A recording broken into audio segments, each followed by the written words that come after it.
the likeliest candidate for this office. I don't fit the typical pedigree, and I haven't spent my career in the halls of Washington. But I stand before you tonight because all across America, something is stirring. What the naysayers don't understand is that this election has never been about me. It's about you.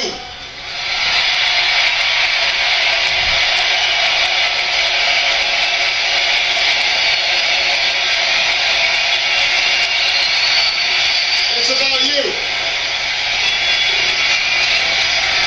For 18 long months, you have stood up one by one and said enough to the politics of the past.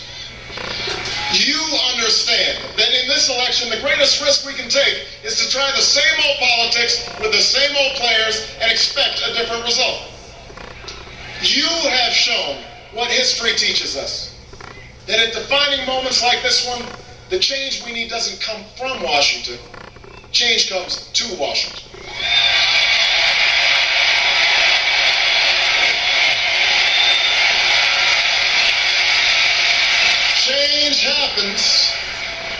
Change happens because the American people demand it, because they rise up and insist on new ideas, and new leadership, a new politics for a new time.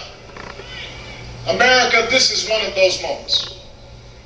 I believe that as hard as it will be, the change we need is coming. Because I've seen it. Because I've lived it. Because I've seen it in Illinois when we provided health care to more children and moved more families from welfare to work. I've seen it in Washington, where we worked across party lines to open up government and hold lobbyists more accountable, to give better care for our veterans and keep nuclear weapons out of the hands of terrorists. And I've seen it in this campaign, in the young people who voted for the first time, and the young at heart, those who got involved again after a very long time, in the Republicans who never thought they'd pick up a Democratic ballot, but did. I've seen it in the workers who would rather cut their hours back a day, even though they can't afford it, than see their friends lose their jobs.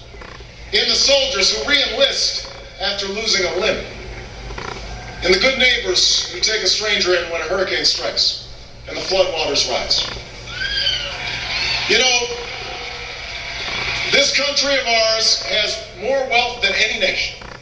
But that's not what makes us rich. We have the most powerful military on earth, but that's not what makes us strong. Our universities and our culture are the envy of the world, but that's not what keeps the world coming to our shores. Instead, it is that American spirit, that American promise, that pushes us forward, even when the path is uncertain, that binds us together in spite of our differences, that makes us fix our eye not on what is seen, but what is unseen, that better place around the bend. That promise is our greatest inheritance. It's a promise I make to my daughters when I tuck them in at night, and a promise that you make to yours. A promise that has led immigrants to cross oceans and pioneers to travel west. A promise that led workers to picket lines and women to reach for the ballot. And it is that promise that 45 years ago today brought Americans from every corner of this land to stand together on a mall in Washington before Lincoln's memorial and hear a young preacher from Georgia speak of his dream